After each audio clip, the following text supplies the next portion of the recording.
Welcome to our Wednesday evening discussion on the book of Revelation and the book of not the Josiah Manifesto. We've done that one. We are now on the Dragon's Prophecy, which is that one there, the Dragon's Prophecy. Talking about Israel, the dark resurrection, and the end of days. We will eventually this evening be getting to scripture starting in Exodus 13. You're welcome to flip over there and just have that at the ready. But I do have some things that I want to share. We've been talking about the end times and relating the scriptures to the end times and us being in our current times in the in-between.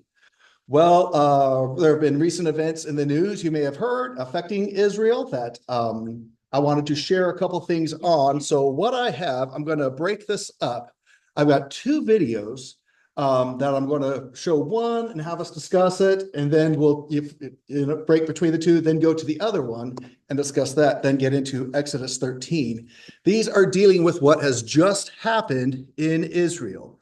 And so this one, this is from on YouTube, a gentleman who's signed his tag, I don't know what it's called, but his channel is Israel My Channel, and he's there, and he does a lot of interesting things. So here is what's been happening in the news related to Israel and the current times into the end times. So for anyone who's missed it, here we go.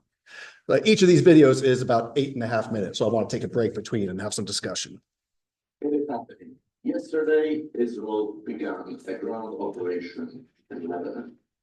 And guys, what sensational times we live in. During the weekend, Israel has eliminated the key leader of Hezbollah, Nasrallah. Now, this was a huge explosion that took the southern part of Israel. As you can see on this picture and on the video, this created a huge hole in the ground where the headquarters of Hezbollah was located. To achieve such a goal, you would need special missiles called bunker busters that go into the ground and explode deep under the ground.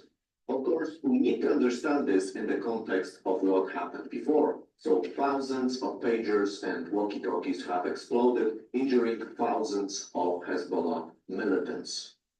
Additionally, in recent weeks, we have seen Israeli planes make precision strikes on Hezbollah headquarters, destroying the facilities and killing key leadership.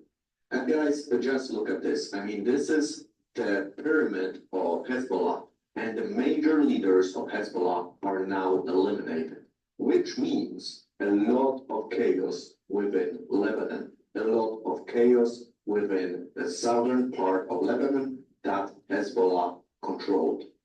And of course, if we compare it to Gaza, this is a much bigger territory from where the Hezbollah attacks Israel. Hezbollah, which is a terrorist organization and a proxy of Iran, has a much larger army than most of the countries, and the missiles that come from Hezbollah are a constant threat to Israel, and the Iron Dome has to work 24/7 over time. Because of the constant threat of those rockets and the beginning of a ground operation in Lebanon, a lot of the population in the northern part of Israel had to be relocated. And I was telling people to hide, go off all the time in Israel, telling people to hide bunkers, find shelter. This is the reality in Israel right now. Just look at this map. This shows you just the area of Tel Aviv, Yaffo, where lots of warnings were issued that people should hide because missiles are coming. And of course, Israel can eliminate a lot of the threat from the air, which Israel is currently doing and will do, but this will not solve the problem entirely because some facilities cannot be reached from air. And so it was inevitable that Israel will begin a ground operation into Lebanon. The question was, however, when Israel will do it. Well, Israel did it last night. And the reason why they did it last night is quite interesting. So the reason the operation was a bit rushed is because of a leak that happened yesterday night. As reported by the Times of Israel, there was a leak from the United States that Israel is about to begin a ground operation into Lebanon. And that was something that Israel had to consider. Now, when this information was out, you had to decide, do we move in now or wait? Israel entered. So as Gaza is becoming more and more secured by the Israeli army, the majority of the territory is secured. Of course, Israel is still looking for the hostages and will not stop until they will be released. But the leadership in Gaza have been eliminated. Most of their military has been destroyed. Now it is time for phase 2 of this conflict, because it was never about Gaza alone. It was about a bigger war.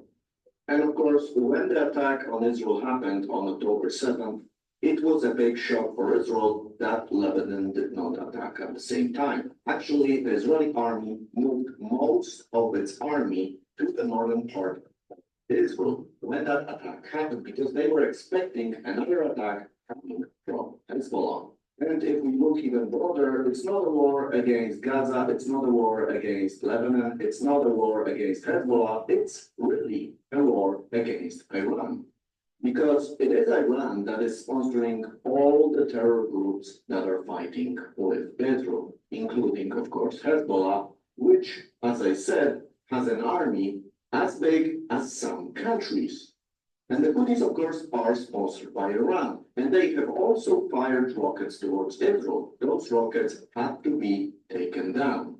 And just to give you an understanding of the distances we are talking about, from Jerusalem to Tehran is over 900 miles, or over 1,500 kilometers. And from Jerusalem to Yemen, it's even more. It's over 1,200 miles, or almost 2,000 kilometers. Of course, Israel will not just wait and see when the Houthis will stop firing those rockets. Israel did strike the Houthis also in recent days, destroying a lot of refineries, power plants, sending back them to basically Stone Age. And President Benjamin Netanyahu, in his address to the people of Iran, made it quite clear that there is nowhere where the people that are against Israel, the criminals that attack Israel, can hide. Just listen to his words. Every speech is about defending Lebanon, defending Gaza. Yet every day, that regime plunges our region deeper into darkness and deeper into war. Every day, their puppets are eliminated. As Muhammad did, as Nasrallah. There is nowhere in the Middle East Israel cannot reach. There is nowhere we will not go to protect our people and protect our country. With every passing moment, the regime is bringing you, the noble Persian people, closer to the abyss. And guess what? Right now, you can see images coming from the Israeli army with Lebanon. Here you can see a storage of ammunition, weapons, explosives, all secured by the Israeli army.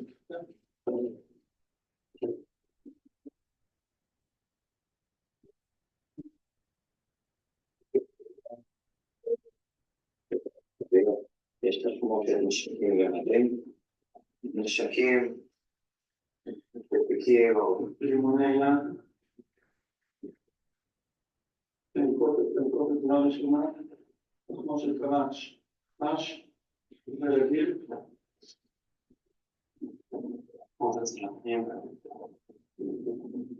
מתאים.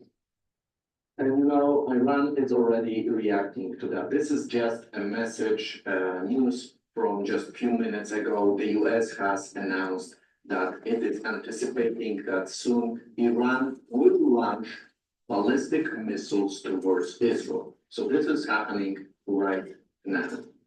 So guys, please pray for the safety of Israel, its citizens. Please pray for the soldiers that are actively eliminating terrorists, are actively eliminating Hezbollah.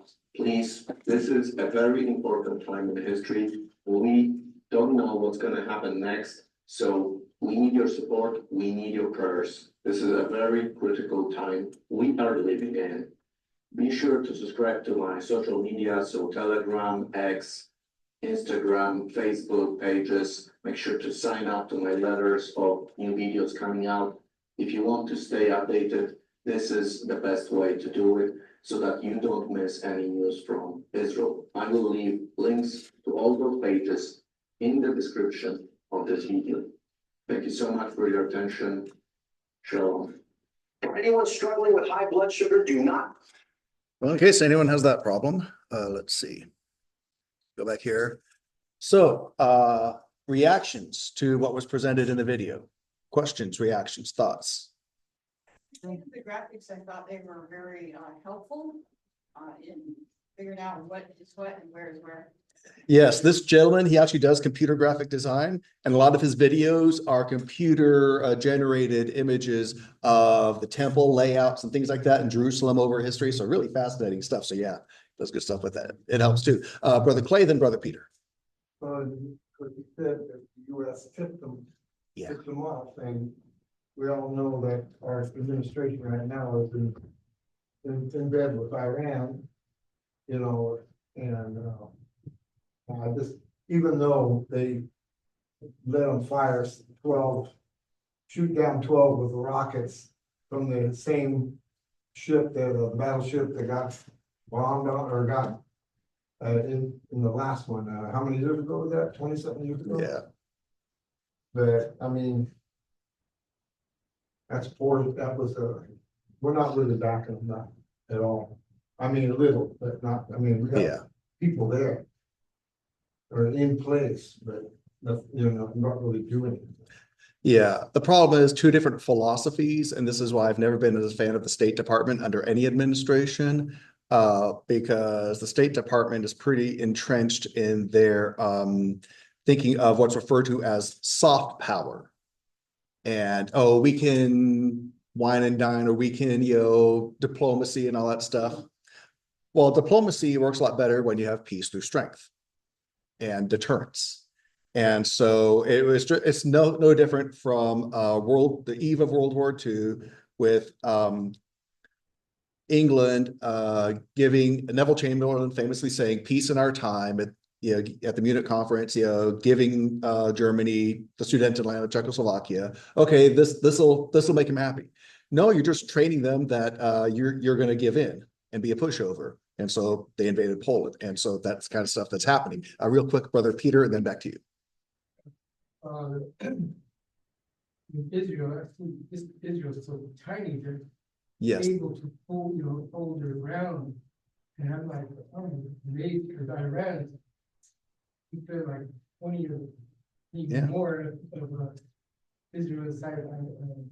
I like, when I saw those missiles coming down, like 220 next time, and they're like meteorites, and I'm like, wow.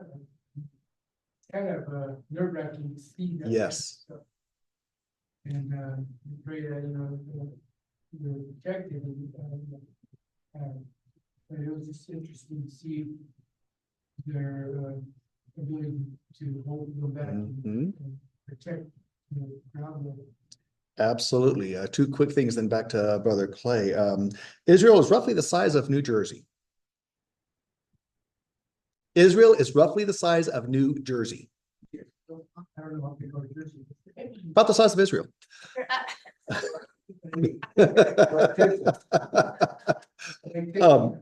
Yes, and the other thing is, we always want to bring it back to the spiritual. And Brother Peter's excellent point about this small country being able to defend itself so well. Well, they're not alone in this. As far as the spiritual goes, there is God, as we've seen throughout our Wednesday night classes over the last year or so, God has had a major hand in the nation even being back there in 1948, and then everything since then. And so, yeah, you're going to see more and more as we go through the scriptures as well, bringing us up to these current times. Now we got here and where we're going, God's hand in this, as well as the enemy's hand, spiritually speaking, in the opposition. Brother Clay. Sorry, my boss. No worries. I'll say something here. Please do. Mr. O'Brien. What is you know, the old saying war is the kill and break things. And but they put all this, these, we'll give you real bullets and we'll give you rubber bullets, but when you fight this country over here, you can only use the rubber bullets. Yeah. I don't understand that. I mean, why they hold down restrictions. And real quick, another thing, doesn't kind of make sense if Iran, why they did it now when they say they're only like 2 or 3 weeks away from making a nuclear warhead. Mhm. And now they played their hand. And of course, if Trump was there, they would already be flattened. You know, that would be gone. Their refineries, their nuclear testing places would be gone. Stay tuned. But, Way to say this. I mean, I read this morning that Iran sent over 200 missiles. Mhm. They know what the Iron Dome is in Israel, but the Iron Dome has to fire a missile at every missile to blow it up in the air before it lands. And I'm thinking they're hoping to make Israel run out. Mhm. They're gonna run out because, Iran thinks they have many more, and maybe they do. I don't know. One of the things that has tied Israel's hand is the US provision of support for the Iron Dome, including arming it and equipping it. So that's a valid point. And back to your point, Brother Clay, on that, Sister Minnie, because you're so right. The whole point of war is to win. And the guaranteed way to avoid war is surrender. That's the only guaranteed way to avoid war, is to surrender every time. And that's what people try and doesn't work. And so if there's war is hell, as was famously said. If there's going to be a war, if all other options have been exhausted, then fight it to win it. Don't commit war crimes and atrocities, of course, but fight the war to end the war.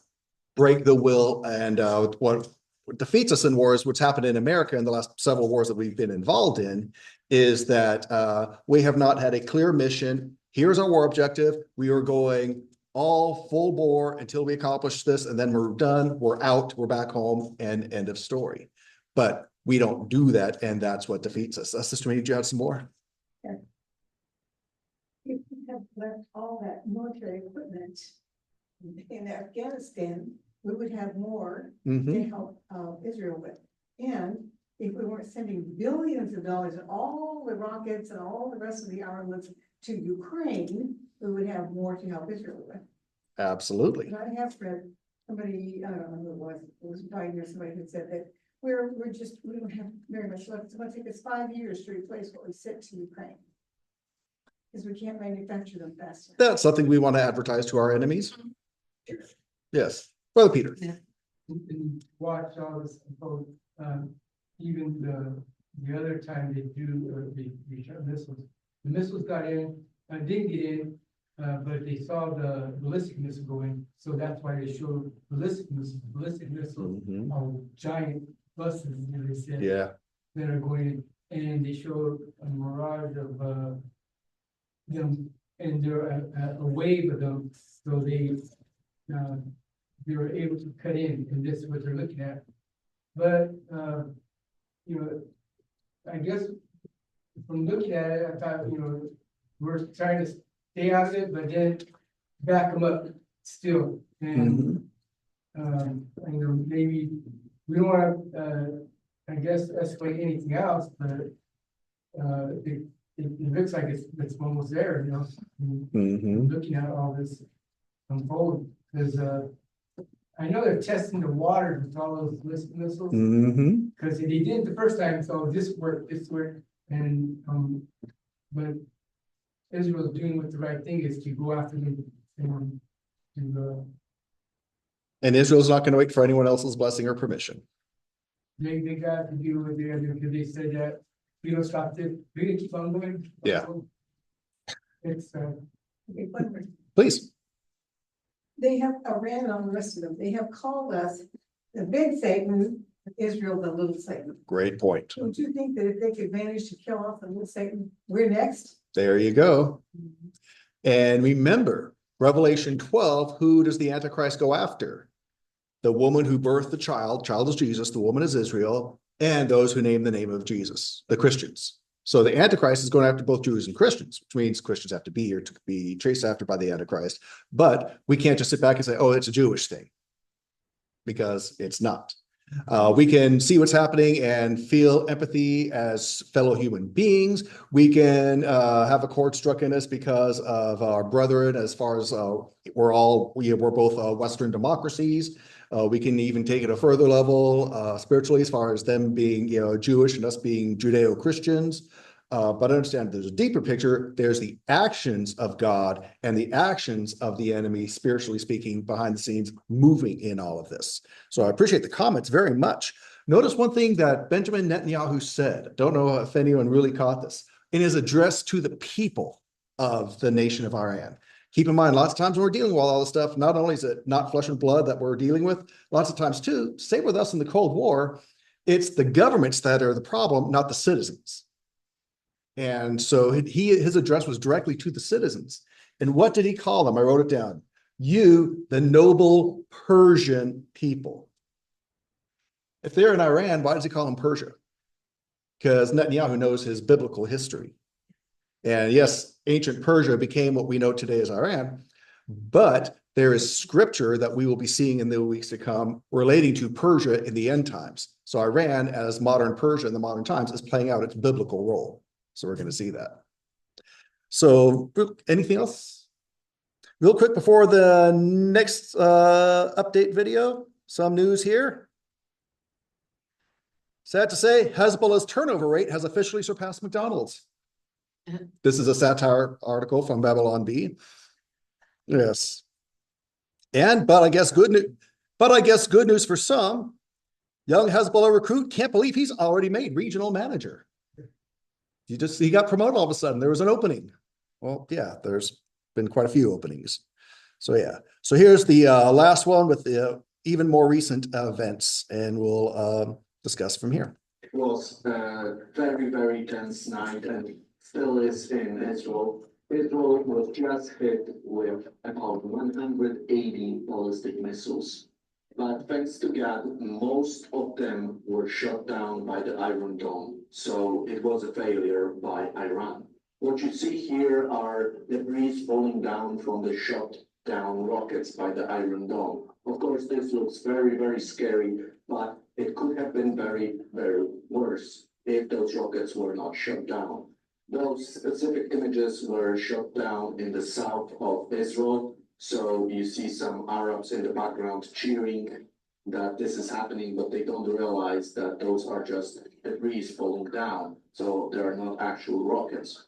So in this situation, you can see, again, Arabs putting up a rocket, parts of a rocket that was shot down. So this is how these rockets look when they are shot down. Then they are cheering Allah Akbar. I don't know why, because it's a failure. And here you can see a rocket that hit a roof of a house, but did not explode. So we have another miracle happening here. The family was saved. Defend Beyond Darktrace, the essential cybersecurity platform for the era of.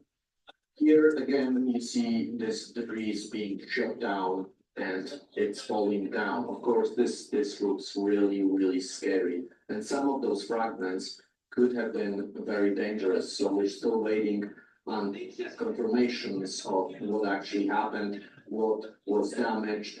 But it was a miracle that again Israel was able to shut down most of the rockets that were fired towards Israel. And even though most of the rockets were shot down, the Israeli citizens really had a very terrific evening tonight. Terrific means intense. First of all, there was a terror attack in Tel Aviv where many were killed and injured. And then basically the whole country had to hide in the bunkers just in case that a missile would not be intercepted. Here, for example, you can see how the map of Israel looked tonight. I mean, everywhere there was a warning, missiles are coming, hide. And imagine your country experiencing that. Imagine your country being terrorized by Gaza, by Lebanon, by Hezbollah, by Iran. And here we have the official summary by the IDF of the attack. So about 180 missiles were launched from Iran in several volleys at 7:31 p.m. A large and effective number of interceptors were carried out, and there are few hits in the center and south. The IDF clarifies there is no damage to the Air Force competence and the planes or the defense systems. The Air Force will continue to attack tonight in the Middle East in a powerful way. So guys, this is not over. Tonight, there's gonna be a continuation. Israel will not leave it like that. There was a warning to Iran, do not attack, do not attack. But they did attack, and now they will have to face the consequences. And it will be much more painful than what Iran did to the Israeli citizens. And then the IDF finishes with this. Iran is pushing the Middle East to escalate. Tonight's event will have consequences, as we said. We will do everything necessary to protect the security of the citizens of Israel. And Israel's army has done a tremendous work tonight. Thanks to God, no serious damages have been reported yet. Of course, this is still a very fresh, so we will keep you updated. But Iran has crossed another red line. I mean, this is shots from Jerusalem, from the Kotel, the Wailing Wall, the Western Wall, and you can see those debris falling down in the area of Jerusalem, the most holy place for Jews, for Christians, and even for Muslims. And Iran just fired missiles over this very important city. And they are not only terrorizing Israel. Here is a Jordanian home hit by a missile from Iran. So this is not working for them at all. We still don't know if somebody was hurt in that, but a home was hit in Jordan, and this is the consequences of Iran's aggression on Israel. Of course, as I mentioned in my previous video, yesterday we had a very important day because Israel began the operation within the southern part of Lebanon, where Hezbollah was constantly firing rockets at Israel. Iran reacted, but Israel warned Iran not to do it. And it's very important to understand. Look at this map. Iran is so far from Israel, and yet it is so obsessed with constantly attacking, terrorizing this much smaller country of Israel. But Israel will not leave it like this. Israel is committed now to finally deal with all the threats from Iran. And the first stage is Lebanon and Hezbollah, but now it is time for Iran to also feel the wrath of the Lion of Judah, the wrath of Israel. And after the attack of Iran, the leader of Iran has tweeted in Hebrew. Here you can see the translation of it. Well, bad news for the leader of Iran. Your attack was useless. It did not achieve what it hoped for. It was very bad. And most of your big rockets were shot down and did not reach its destination. And it seems that Iran and Iranian people know what is cooking. This is a line to the gas station, because soon things will be very expensive in Iran. And don't get me wrong, I mean, the rockets that Iran shot at Israel were very powerful, and they could have done a lot of damage. But again, I want to say this, thanks to God, the majority of the rockets were shot down. So far, it is very sad. We believe that 2 people were killed, but there still needs to be more confirmation of that. I will keep you updated about it. And while the Israeli army is preparing for a response to Iran, also the army is doing a wonderful job in eliminating Hezbollah infrastructure in the north of Israel. So many tunnels were destroyed today, many headquarters of Hezbollah, many hideouts were just blown up. You can see some of the images here. So thank you so much for the prayers. God is answering them. Am Israel high. Israel will not be destroyed. Israel is alive. Thank you so much, guys. I mean, this is really wonderful. All the kind words I am receiving.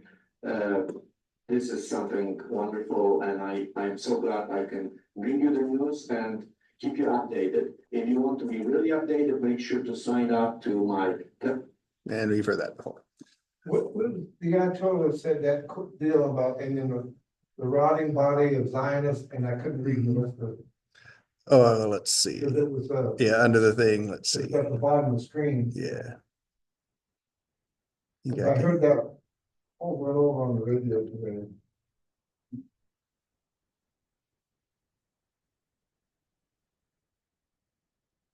Okay, Yeah. okay. God sell. Of the Zionist regime was the word. Well, that's. Yeah, referring to Israel as the Zionist regime. So what Iran saying now. Is, yeah, about Israel. Yeah, exactly right. So, Brother Peter.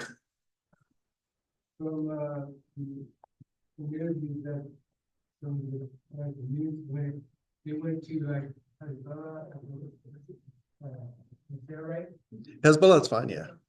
They went to their place and over different places and talked to the people there that live there. They're not army people, they're not, they don't want war, they don't want. No, you're right. People, they want peace, everybody wants peace, but it's the army people that got vengeance and know we want to do this. And, you see that happen, in the anniversary of the October 7th for Israel. They came and did that. And there's the people that are there, you know, those countries, they don't want to work like the militants and the army people that are there, you know, they're the ones they want to do. Yeah, And it's sad for these people that are just living it. you're so right. And then the other ones, we don't want war, we don't want, you know, to be in the war, because they got kids. Right. Governments and militaries sit back and plot while it's the civilians who pay a lot of the price for that. Yeah. They're in their territory, Mhm. they're in their schools, and like they're saying, they're in their schools. Get out and fight, Mhm. want to work and fight them. Which is why we are set up in our country to where, yes, we've given our executive branch and presidency some width to operate in emergency situations, but for the most part, declarations of war and things like that are to be through Congress, which is through the vote and representation of the people. So it's the citizens who are supposed to be leading, you know, in our country on that, and not just the government going running amok on these things. Sister Diana, and then. Okay, yeah, that reminds me of something that I kind of forgot for a little while, in 2011 to 2013, I used to live in Van Nuys, and I lived in an apartment that past one apartment building and went across a very small street. There was a Persian market there. And I used to go over there and get Persian cucumbers all the time. They're like big heaps of them, and they're always really fresh. Oh, I bet they were good. Oh, yeah, they're always fresh, and they're very cheap. And then some other produce items, I would get there pretty regularly. Sometimes I would notice that there would be on weekends and certain maybe holidays, there would be a crowd of people in the parking lot, and they had banners and flags that said regime change in Iran. Yes. Yes. See, that's a great point. See, we talked about this briefly when we went through the timeline, but we're gonna talk about it more in this context. 1979, the takeover of Iran by the radical extremists. Iran had a monarchy, and so their leader was actually sick with cancer, we had allowed him to come to America. That upset some people. So the militants stormed in while the guy was away, took over Iran, took our hostages, and all that. They were there for a year. And so that's where all that comes from. And what we're dealing with now is that regime from 1979 is still in power. And so there's a lot of talk about how the citizens themselves are oppressed by this government, and how there's a lot of outcry for the restoration of the prior government. And so regime change in Iran is, as Diana saw. So it was people Iranians or Persians who had fled from their own country because Yeah. they didn't like what the government was doing. They came and settled in the United States, but they were still hoping for and wishing for and really trying to demand that, the country get rid of the government that it has. I think that was on the news, I think I remember that. Yeah. Yeah. Okay. I would just make observation on, it seems to like Israel is ethnic people. You know, they're prepared for, whether it's bunkers, bomb shelters, warning system, the Iron Dome, all that. I mean, they do the most protected people. I don't know if the United States can do that. Right. You know, In fact, but we do have Biden, and all he has to say is, don't. well, here's the list. Please don't hit these targets. Others are okay. Well, our 45th and potential 47th president is very interested in an American Iron Dome, Yeah. and has talked about that. One of the things that was said here by the creator of the video, he talked about Iran feeling, quote, the wrath of the Lion of Judah and the Lion of Israel. I heard that. Yes. Again, taking us right back to scripture. Jesus Christ is the Lion of Judah, as described in Old Testament and New Testament in Revelation. And so the end times will end. After the tribulation comes the wrath of God, the day of the wrath. We will not be delivered from the tribulation, as I understand the scriptures, but we will be delivered from the wrath of God that follows the tribulation. When Jesus comes back, that's the end of the tribulation and the start of the day of wrath, when everything starts to get set right and he settles scores with those in opposition. So I appreciate from each of the videos, the scriptural references, you, the noble Persian people, and then the wrath of the Lion of Judah, the Lion of Israel, tying that in. Any other reactions or thoughts on those videos?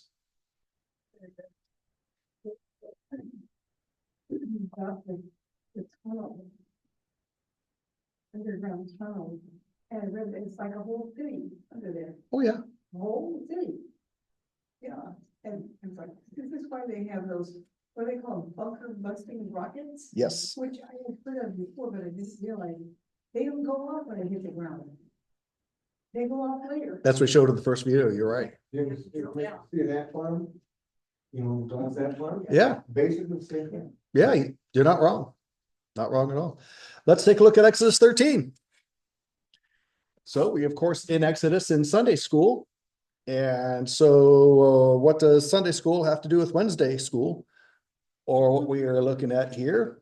Well, apparently there is a connection with the land of Palestine and the Gaza Strip and the Philistines. So let's take a look, Exodus 13, verse 17. Which we've already passed this in Sunday school, so interesting to go back to it. Exodus 13:17. Now, when Pharaoh had let the people go, God did not lead them by the way of the land of the Philistines, even though it was near. For God said, the people might change their minds when they see war and return to Egypt. Now, if you remember from Sunday school, they're coming across from the left to the right, from the east, from the west to the east. So they're leaving Egypt and cutting straight across the Sinai Peninsula, which again shows that Mount Sinai is not in the southern delta like most people think, because if that's where they were going, God wouldn't have to tell them, don't go that way. The way of the Philistines is up in this northern area. So God is saying he doesn't want them going up this way. He wants them to be south of that, because when they see war at the way of the Philistines, they'll chicken out and go running back to Egypt. And God didn't want that. And he did things. Yeah. There are giants in that land. There be giants there. Yeah. So Jonathan Cahn in The Dragon's Prophecy makes this observation about this. It was not if they see war, but when they see war. It was a certainty. The Philistines would wage war against them. So his point is that this is telling us something about the Philistines, that it wasn't an if, it was a when. Okay, there's some aggression here. There's some antagonism. There's some hostility that would be at risk there. So I'll go with that. Let's flip both. Yeah, please. When they first escaped Egypt, they had food, had livestock, but they didn't have weapons. Right. So And how could they wage any war against anyone? exactly. In fact, we still haven't gotten to the point yet to where they get those weapons that they will eventually have in Sunday school. That'll be a little bit out. And it's not mentioned in the book of Exodus. It's mentioned in the book of Numbers. And it's not specified the detail of getting the weapons, but it's an item that's on the itinerary in Numbers that's not in Exodus that gives us the answer. So fun stuff there. But you're absolutely right. They didn't have weapons to fight. They went out in army ranks. They went out as an army, which was great, but not with swords and all that. So let's fast forward to Exodus 19. So, of course, this is all in the year, as you know, from hearing it every week in Sunday school, 1446 BC. So a little further ahead from where we are in Sunday school, Exodus 19, verse 6. The Lord tells the people in Exodus 19:6, and you shall be to me a kingdom of priests and a holy nation. And he tells Moses, these are the words that you shall speak to the sons of Israel. So why is Exodus 19:6 of interest? Because we see God is calling them into existence. He is making a nation out of them. So they went into Egypt as a family, and they are leaving Egypt as a 2.5 million population nation that's in transit on the way to its new home. Yes, you're absolutely right, Sister Leslie. So very, very significant that God is ordaining them and consecrating them and setting them aside here in this whole process through Mount Sinai to the promised land that is promised to them, as was promised to Abraham 430 years prior and all that. So that makes sense and good for everyone. Let's go to Leviticus 25.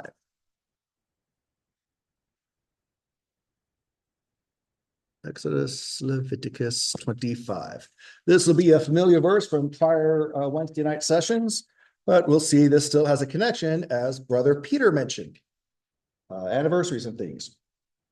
Oh, before I forget, by the way, with all this going on with the last 24 hours with Israel, by the way, I forgot to mention, Happy New Year. As of 6 p.m., Rosh Hashanah, Jewish New Year. Of course, it's already happened over there. They're ahead of us, but yeah. And their day starts at sunset, 6 p.m. So we are now over here in Rosh Hashanah, first day of Tishri. There you go. Got that right. You're not wrong, Sister Minnie. You're not wrong. Leviticus 25, verse 10.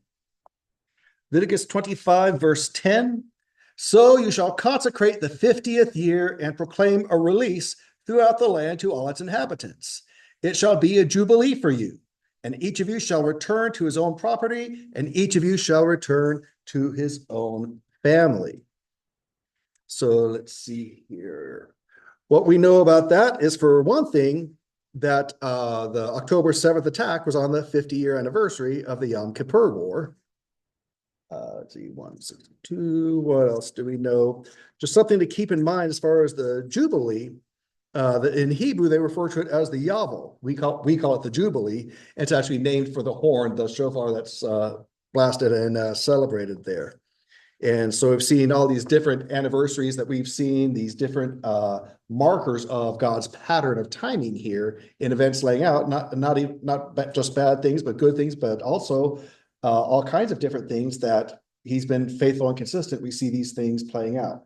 And I will again add the caution that Rabbi Kahn adds, it's not that something has to happen every Sabbath year or every Jubilee year. It's just that when things do happen, they tend to fall within those. And so our next Sabbath year will begin at the end of this next president's term, whoever that may be, 2029. So all good with Leviticus? Let's close in Numbers, and we'll save Deuteronomy for next week. Numbers 23. Exodus, Leviticus, Numbers. So we're still in. So now after we're winding down the 40 years in the wilderness, they're making their way up to the promised land, new generation and all that. So 1407 BC-ish. Numbers 23. Verse 9. Numbers 23:9. For I see him from the top of the rocks, and I look at him from the hills. Behold, a people that lives in isolation and does not consider itself to be among the nations.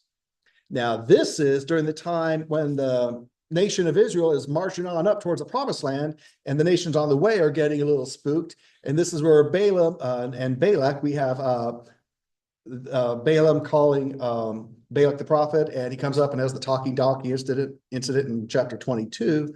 And so he says, okay, I'm going to pay you big bucks, just say a curse against them. But God actually has the words come out of his mouth that are a blessing to Israel. But notice he's marking out their insignificance, to Brother Peter's point earlier, with the small size of the nation. And what's that insignificance? Behold, a people that lives in isolation, does not consider itself to be among the nations. And even after they settle in the promised land, one of the reasons they eventually wanted a king and got King Saul was because they wanted to have a seat at the big boy table with the other nations and have a king like the other nations. And so the point being made here, this observation in these early days of Israel, is that from the start, they were neglected. From the start, they were not thought of as much or not counted for much. John Kahn says, no people have ever known so much rejection, antipathy, and hatred. Yeah, we've seen that over time. And yet they have been so critical to world history as no other people have been. I think about major events of world history, and if you do a little tracing in there, you'll see, wow, people of the Jewish faith are entwined and involved. And no people have so transcended the parameters of time and space. Even when they've been without a land, they've still been a people. And where other nations have come and gone, the bigger, badder nations that have waged war against them, that's exactly it. They've come and they've gone.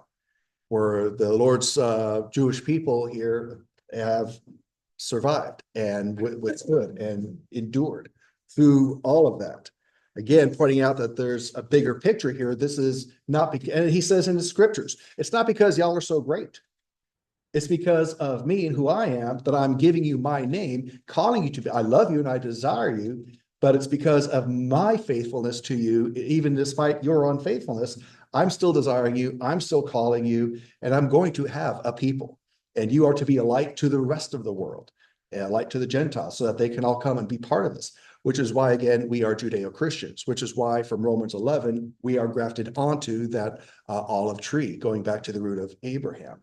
And so does that kind of make sense, seeing how the nation got started as we're tying this into Sunday school, and God's hand in it all, his desire and purpose and intention in it all, and how God sees the nation versus how the world has seen these people, and yet God's protection and provision over these thousands of years. All good? Talking about,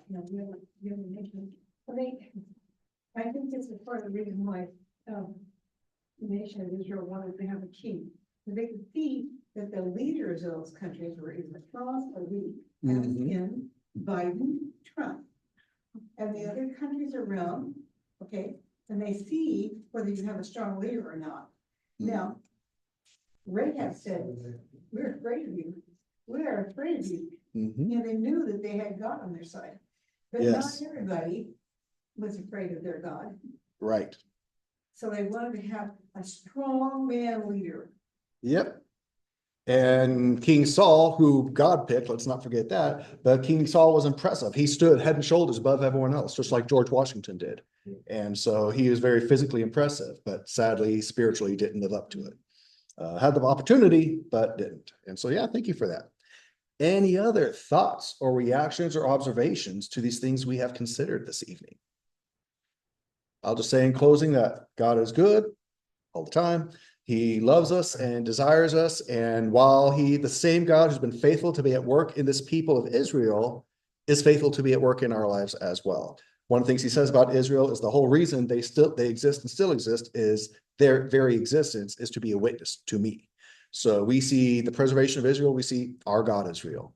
And he's very real in our lives. And as much as he cares about the big nation and the history, he cares about little old you and me and the things we're dealing with in our very lives. So same Lord over all. So be encouraged by that and his faithfulness. So with that, let's go ahead and wrap up. We'll stop my screen sharing, stop recording, and let's get ready to close out in our season of prayer. Let's see. Stop share.